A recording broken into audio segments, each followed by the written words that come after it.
So we're in Canto 3, Chapter 9, Text 34, where Krishna is responding to Brahma. Nana karma vitanena Nana karma vitanena Prajabhavi shishikshataha Prajabhavi shishikshataha Natmatvat siddha asmimste Namatvasidhatyatmis. I'm sorry. Natmavasidhatyatmim asmimste. Natmavasidhatyatmimste. Varishyan madanugraha. Varshiyan madanugraha Nana karma vitanena Prajabhavi shishikshataha Natmavasidhatyasminste Varshiyan madanugraha.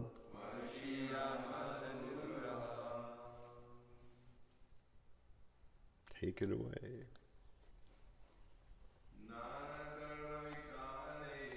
Nana karma vitanena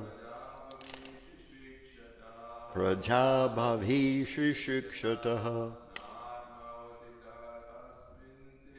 Natmavasidhatyasminste Varshiyan madanugraha.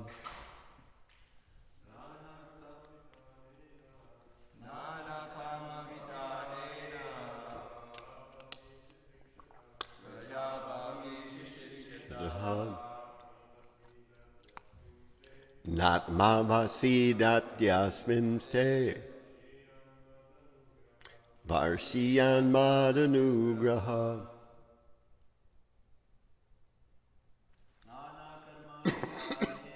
Nana karma vitanena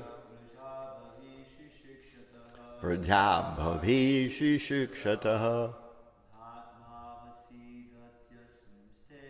Natmavasidhatyasmimste Varshiyan madanugraha. Ladies,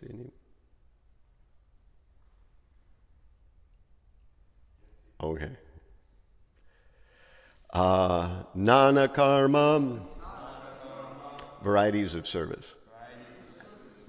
Vitanena, by expansion of. Prajaha, population. Bhavihi, innumerable. Shishikshataha, desiring to increase. Na, never. Atma, self. Avasidati, will be bereaved. Asmim, in the matter. Te, of you. Varshiyan, always increasing. Mat, my. Anugraha, causeless mercy. So the translation reads, since you have desired to increase the population innumerably and expand your varieties of service, you shall never be deprived in this matter, because my causeless mercy upon you will always increase for all time. So responsively, since you have desired to increase the population innumerably and expand your varieties of service, you shall never be deprived in this matter, because my causeless mercy upon you will always increase for all time. Okay, so there's a short purport here. A pure devotee of the Lord, being cognizant of the facts of the particular time, object, and circumstances, always desires to expand the number of devotees of the Lord in various ways. Such expansions of transcendental service may appear to the material to be may appear to be material to the materialist, but factually, they are expansions of the causeless mercy of the Lord toward the devotee. Plans for such activities may appear to be material activities, but they are different in potency, being engaged in the satisfaction of the transcendental senses of the Supreme. Nana karma vitarnena prajabhavi shikshataha natma vasidati asmimste varshiyan madanugraha. Since you've desired to increase the population innumerably and expand your varieties of service, you shall never be deprived in this matter, because my causeless mercy upon you will always increase for all time. So, just as Brahma was praying for Krishna to empower him, give him knowledge so he could create the universe, I am praying to Krishna also that I may say something that will be memorable, useful, and might stick with you sometime after this class is ended. But right away, I'm thinking that this situation here, which Brahma has found himself in, is very interesting. And of course, he's made nice prayers. And now Krishna's answering, or he's responding. Now, before I really started in the class, I was going to ask our group here for feedback. Does Krishna always respond to our prayers? Or does he sometimes not respond? If so, why? If so, why not? Any takers? Oh yeah, we don't have the mic set up yet. Our official mic. I'll use this as another opportunity to drink some more water. My voice is doing something weird this morning. I'm surprised I made it through Mongol Arctic. I really didn't think I was going to be able to sing it through, but somehow Krishna made it happen. Yeah, yeah, as he wants, or depends on the prayers. Some of these prayers are more valuable and More what? valuable, or valuable. Yeah, or more important than the others. Of course, for the spiritual matter, or for advancement, or purification, or some realizations, of course, you can, but yeah, some of like nonsense things, that's like not important. He doesn't want to, like, so much. Others have anything to add? I was thinking that it relies a lot upon the intention, right? Like the mood of the prayer. It's like, oh, give me this. You're my metaphysical Amazon Prime, my order supplier. Give me this, give me this, give me this. But then we're just saying, oh, like, please give me this. I really want this. I think it'll help me out. Please, you are Supreme Lord, and please fulfill these desires. I think that it depends a lot on the mood. I think sometimes I'll get in the mood of, oh my God, Krishna, please just give me this thing. Just like trying to like order, like being in a mood of like ordering God. I think that he doesn't respond. He doesn't respond, reciprocate to that. But if we're in the mood of the servant, like, please, I really need this for service. Please let me have this. Then I think that I really feel some reciprocation with that mood. Yeah, okay. Arjuna's going to say something here. In my opinion, I think Krishna answers our prayers always, but the question is of when. When he answers, because for Dhruva he answered the question, but after purifying his heart. After purifying Dhruva's heart, that time later he gave the kingdom. So he's not like demigods where you cannot oblige Krishna to answer the prayers right now, but it is up to his free will. But he does answer because we are praying to him. So the question becomes of when he chooses to answer the prayers. Well, I think it's an interesting subject. We could say that even when he doesn't answer, that's a kind of response. We could say, I want to become a pure devotee. I'm praying to Krishna to become a pure devotee. But why doesn't it happen like right away? Obviously, something else is required. And we will eventually become pure devotees if we keep making that prayer. Of course, if we pray for something more on the material level, then Krishna may respond, and then again he may not respond, knowing that the thing we're asking for is not going to help us in devotional service. It may impede us. But of course, if we continue to ask for something material, then he may, allow us to have it with whatever repercussions come with it as well, so that may occur. But what's interesting is sometimes you're praying to Krishna to know what the reality of something is, or what you should do, or what's the truth in a particular situation. And no answer appears to arrive, Well, I have my theory about that. I don't know if there's a cut and dried, answer for that situation. But sometimes you might not be ready for the answer, or the answer is so obvious, but you're just in denial and you can't see it. I think that may happen on occasions, that the answer is obvious, but because of your own attitude, you can't see the answer. And in some cases, I think that the attitude the answer requires you to change your consciousness substantially. And as your consciousness changes, you begin to understand what the answer was.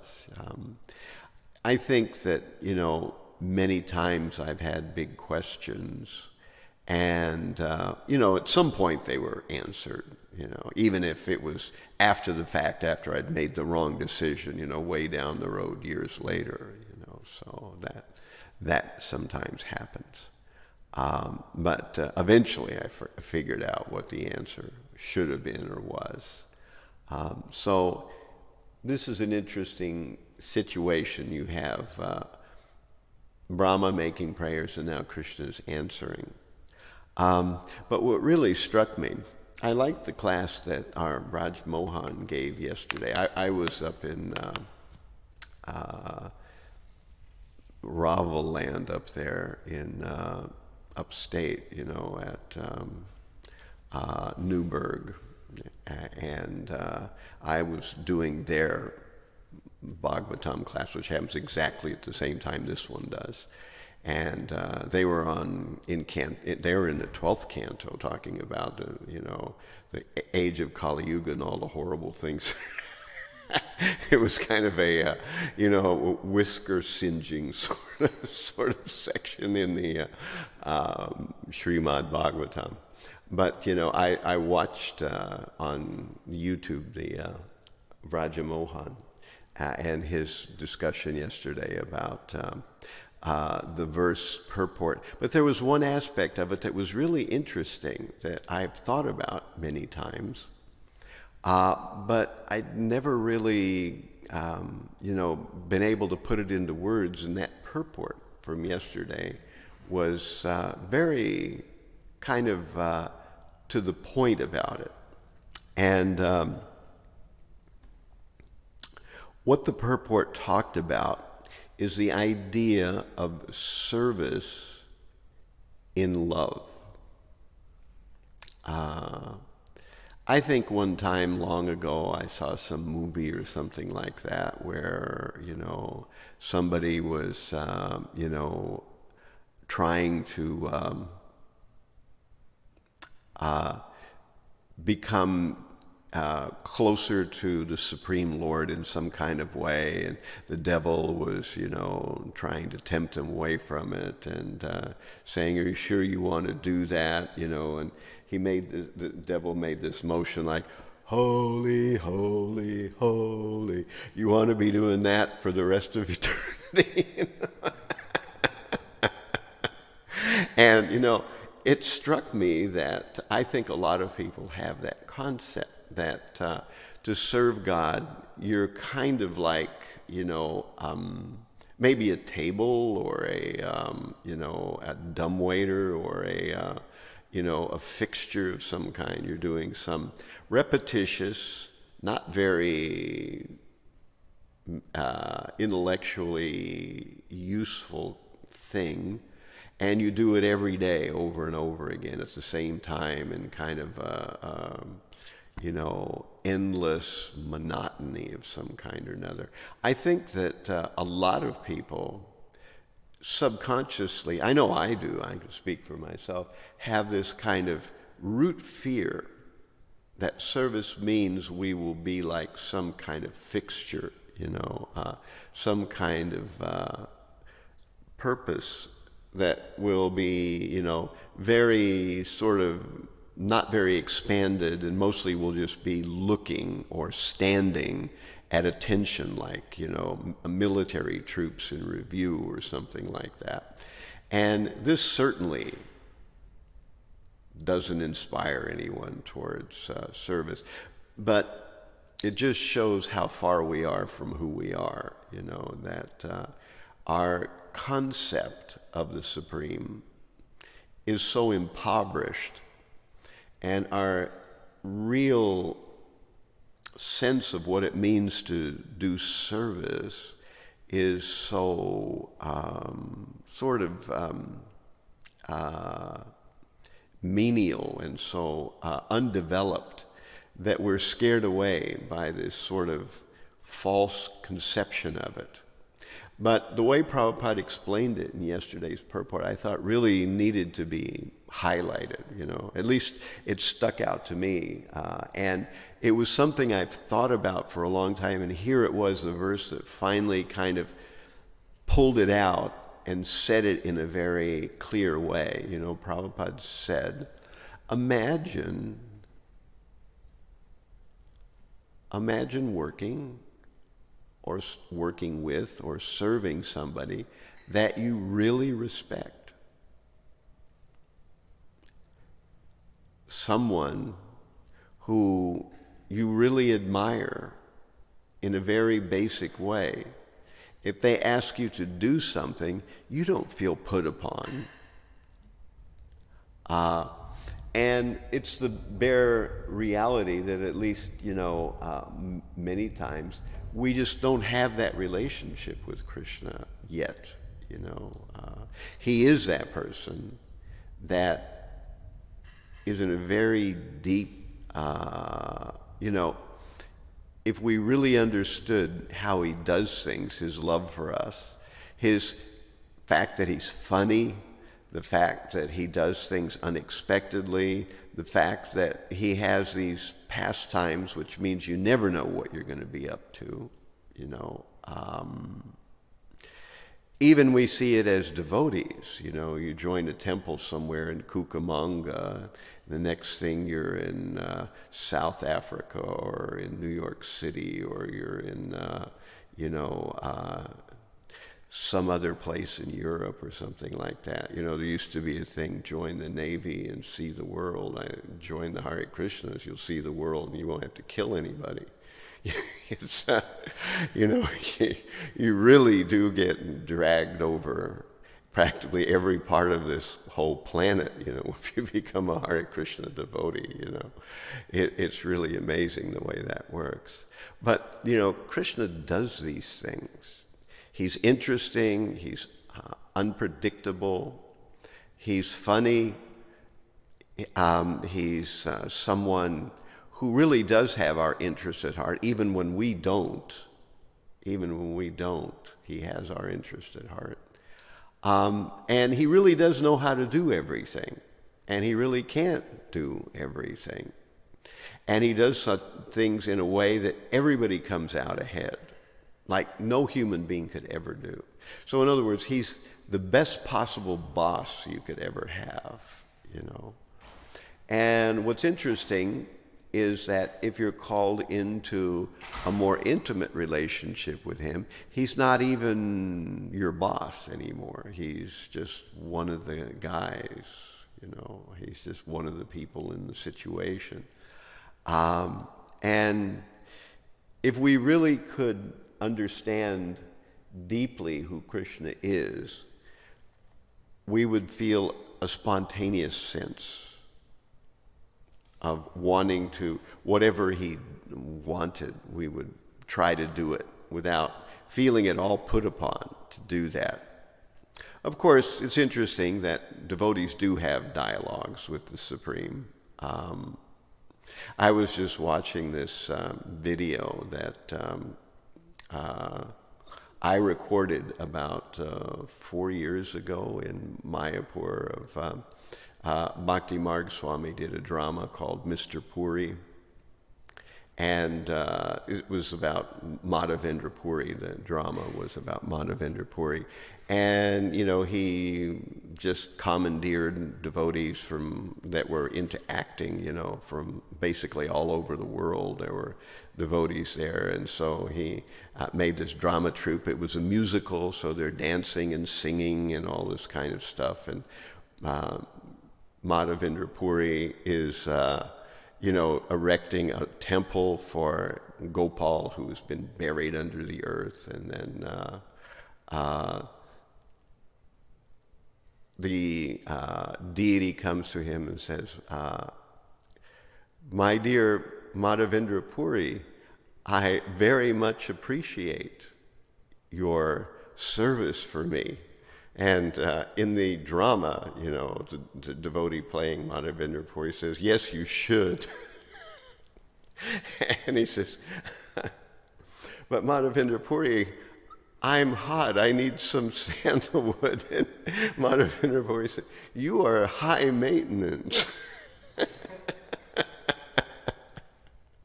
And it has a humorous effect. It's the way that he wrote the drama. But actually, sometimes devotees do relate to the Supreme Lord in ways like that. There's this episode where it's quite famous, where Teresa of Saint Teresa of, I think, Lisieux, is riding in an ox cart, and it's a rainy, horrible day. And, it's a bumpy road somewhere in Europe, in France or wherever it was that she was. And the ox cart hits a bump. And she gets knocked off the ox cart and she falls in a big mud puddle. And so she's, not only is it a dreary, horrible day, but now she's muddy and wet. And she looks up and she sees Jesus. And Jesus says, "My dear Teresa, this is how I treat my friends." And she replies to Jesus, "Is it any wonder you have so few?"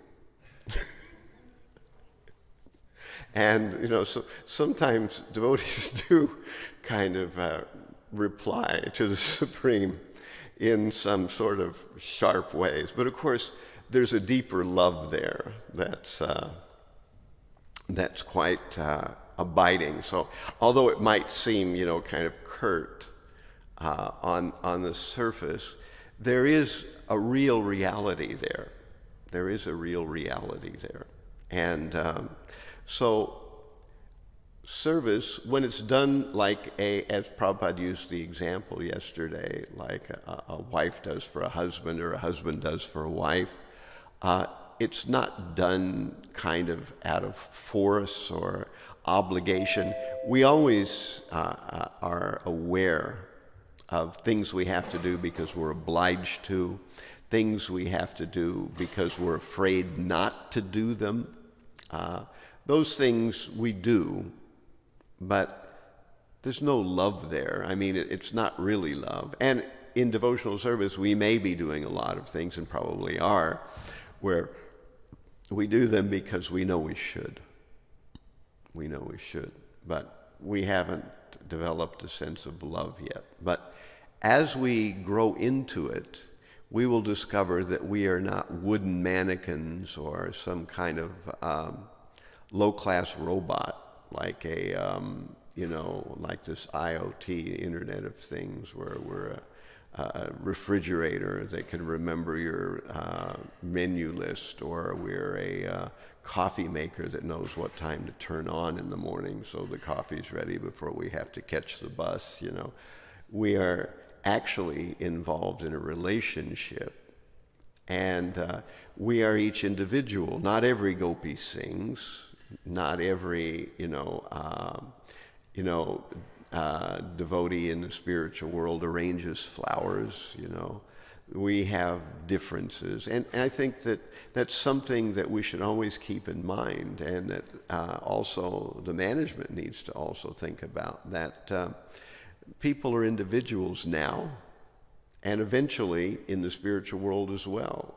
It's not like one size fits all and we all become like some kind of carbon copy clones of each other, doing exactly the same thing in exactly the same way, all in lockstep or something like that. But it's part of a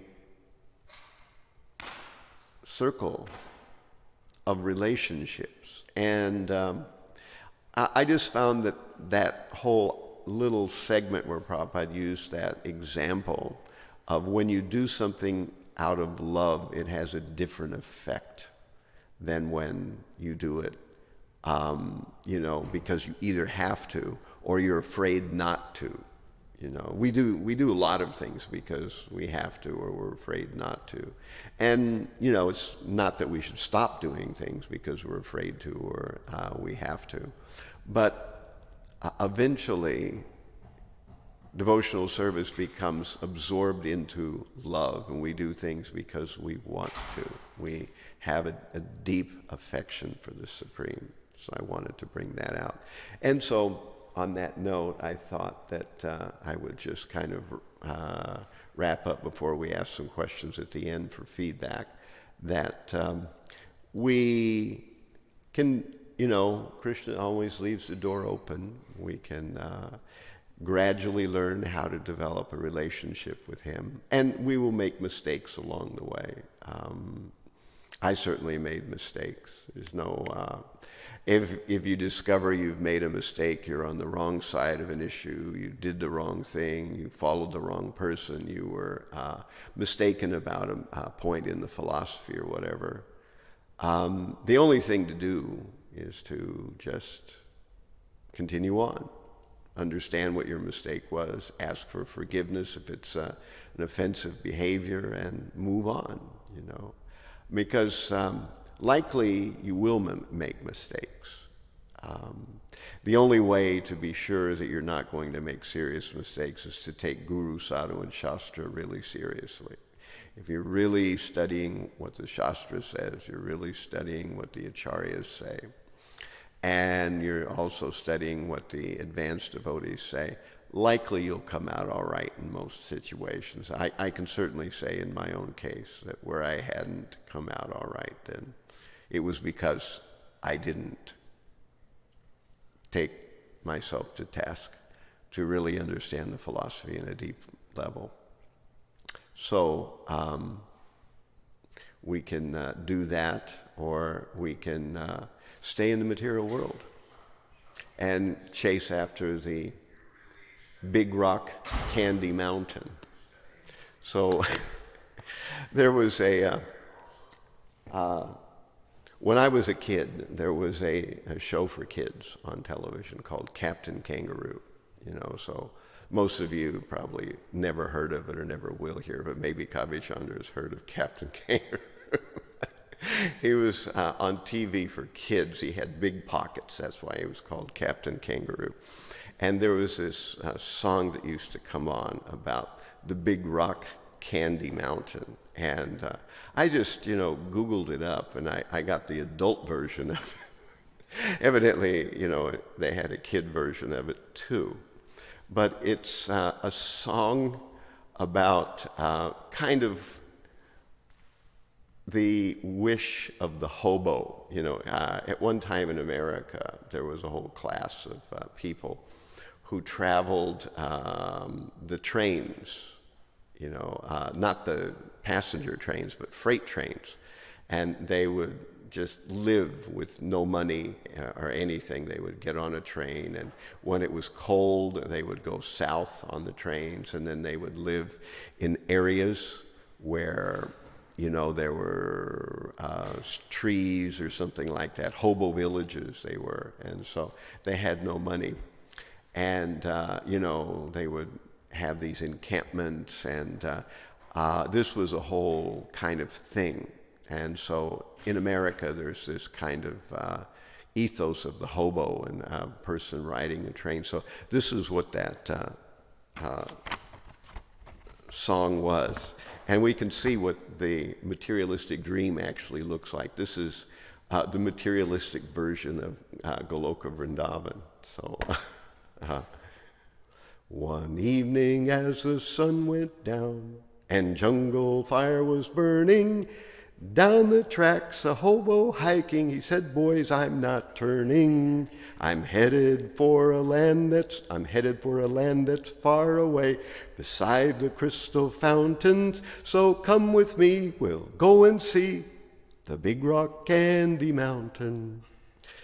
In the Big Rock Candy Mountains, there's a land that's fair and bright, where the handouts grow on every bush and you sleep out every night, where the boxcars all are empty and the sun shines every day on the birds and the bees and the cigarette trees, the lemon springs and the bluebird sings, in the Big Rock Candy Mountain. In the Big Rock Candy Mountain, the cops have wooden legs, and all the bulldogs have rubber teeth, and the hens lay soft-boiled eggs. The farmers' trees are full of fruit, and the barns are full of hay.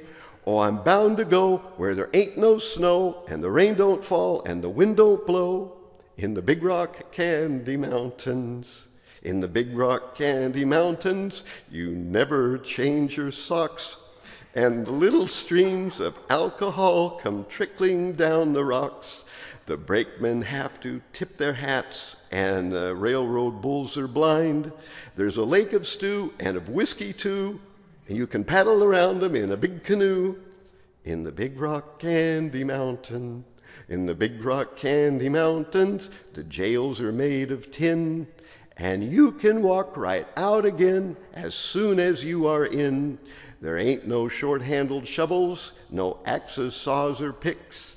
I'm a-gonna stay where you sleep all day, where they hung the jerk that invented work, in the Big Rock Candy Mountains. So, of course, when it's presented this way, you really see how laughable the whole material concept is. But this is actually what a lot of people would think is a kind of a heaven world, We can actually see people who would think like that, that you got cigarette trees, and there's a lake full of whiskey and stew, and, the alcohol comes out of the rocks, and there's no wind that blows, and,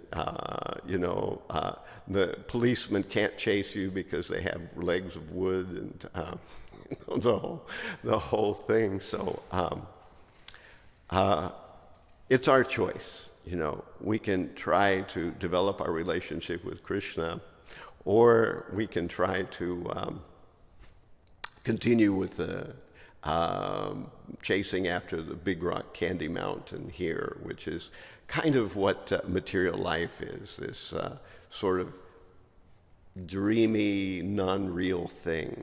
All right, so I want to leave some time for questions and feedback. Anybody have any questions or feedback?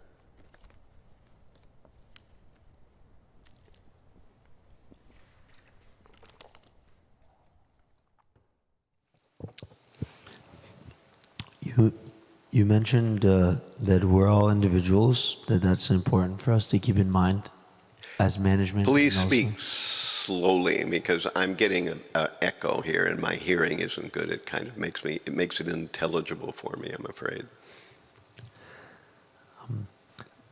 You mentioned that people are individuals, that devotees will have different activities in the spiritual world and here in the material world, well, on this earth. And we have to keep that in mind as management. But we're also encouraged to be regulated, and if we do different programs, sometimes it may disturb minds, and we don't know how to prioritize. Right. So how do we manage that in association?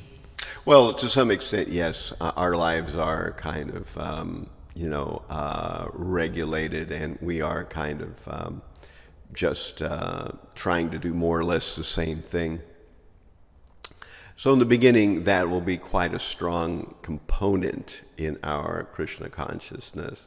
But as time goes forward in devotional service, as years cross on, the individual nature of who we are will start to become more apparent. Some devotees wind up going into administration, some wind up going into, doing some kind of,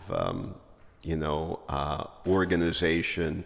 Some go into doing some kind of fundraising or communication or other things. So in the beginning, we are accepting a lot of kind of regimentation, which makes us similar, same, repetitive, etc. But that's not really the goal in the long run, that as time flows on, the individual nature of who we are will start to surface. And is that your question? Did I get the drift of what you were saying? Yeah. Okay. Kavichandra, you were going to say something. In the beginning, you were asking about does Krishna answer prayers? He answers, but not what you asked for exactly. Right. He has his way of Yeah, right. giving you what you need. We don't know, but then we might realize later. We should be careful. If we pray like Queen Kunti, we might get in trouble. Well, we should Give me more always trouble, pray. Go ahead. She said, "Give me more trouble," Right. And he will. And He will, right.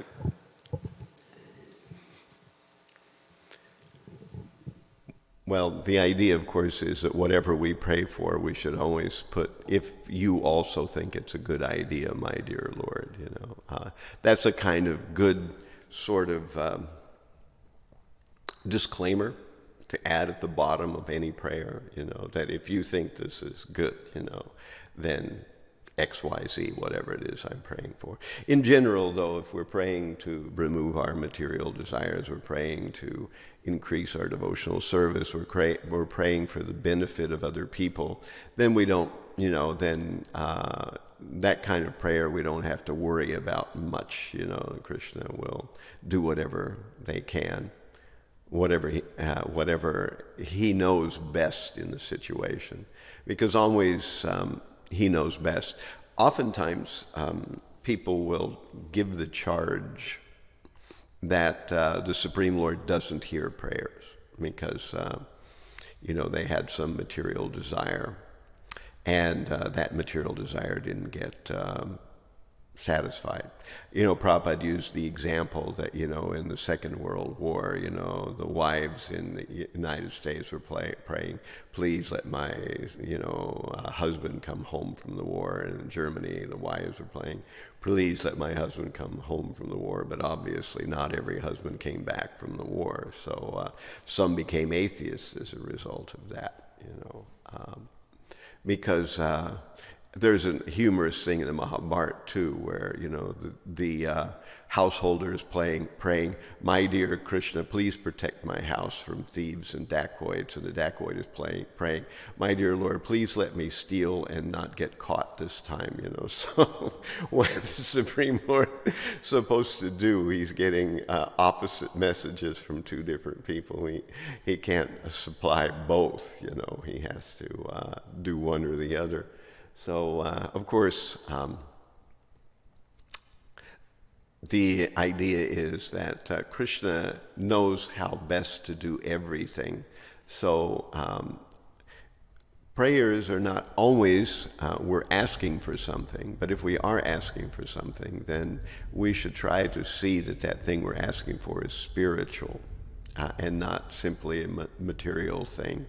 And even if we're asking for something that we know we want and Krishna knows we want, it still might not happen because Krishna is watching, waiting for our desire to grow so that we raise the effort and the focus on it to a higher level, and then he may reciprocate. Eventually, if anything we desire long enough, hard enough, will come to pass. So if we desire Krishna consciousness in a full-on way, then naturally it will come to pass. Any other questions or comments? Yeah. Sometimes I have some desire to perform a particular type of service in a particular way. But I think it's service, at least. Is it better just to kind of ignore these pulls and just go for the big prayers of pure devotion?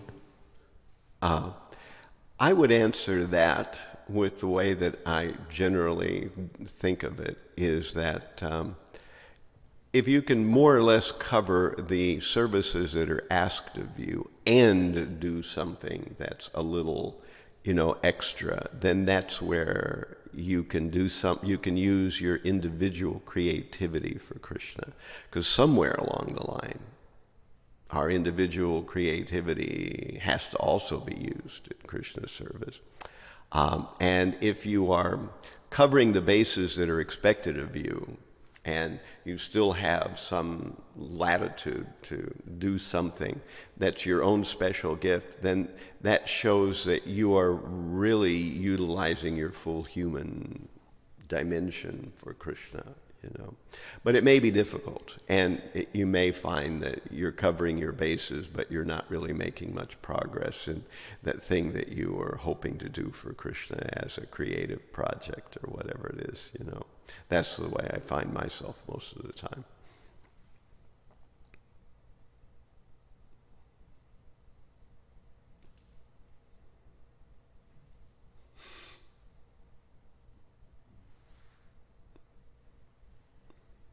Yeah. Yeah, you can speak. Everybody else is either gone to sleep or is hasn't figured it, hasn't connected it with anything or whatever. Sometimes that's what happens to me too in a class. I just I can't think of anything to say. But, You mentioned the attitude that maybe you thought that maybe Krishna, or we don't have the proper attitude to perceive the answer.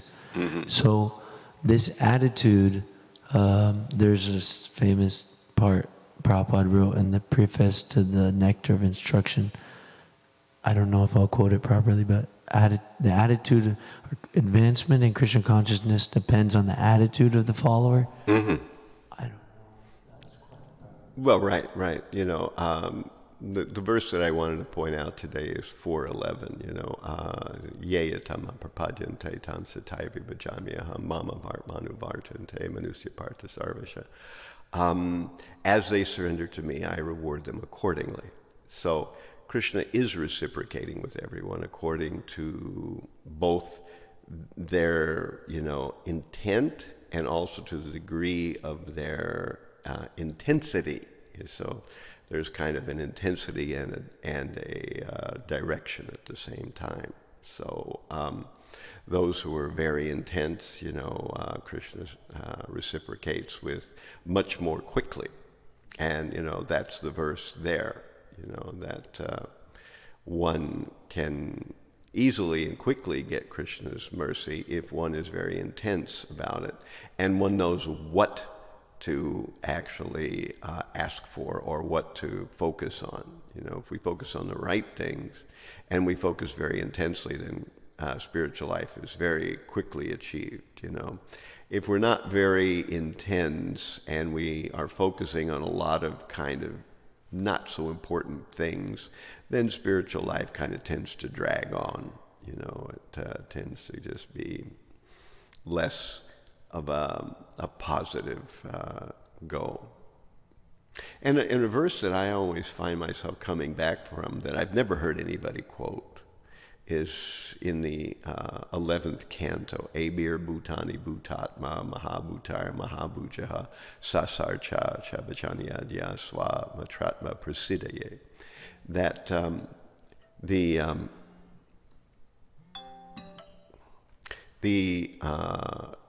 Navi Yogendras are speaking to Maharaj Nimi.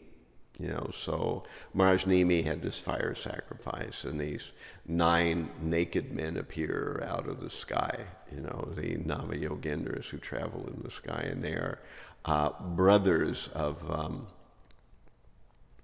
Bharat Maharaj, the Bharat who was the son of Rishabdev.